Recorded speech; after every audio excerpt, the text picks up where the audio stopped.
Hi guys, let's install GBoard on the Samsung Galaxy S25 Ultra. So open Play Store, tap on search, then tap on search bar, search for GBoard, then install the app.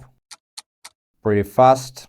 Now you need to go to settings, either from home screen or from the control panel. Scroll down to the general management section. Now Samsung keyboard is still our default keyboard. Let's fix that. Tap on keyboard list and default. Now enable GBoard. Tap on OK here. Go to default keyboard and set GBoard as default. Now let's go back.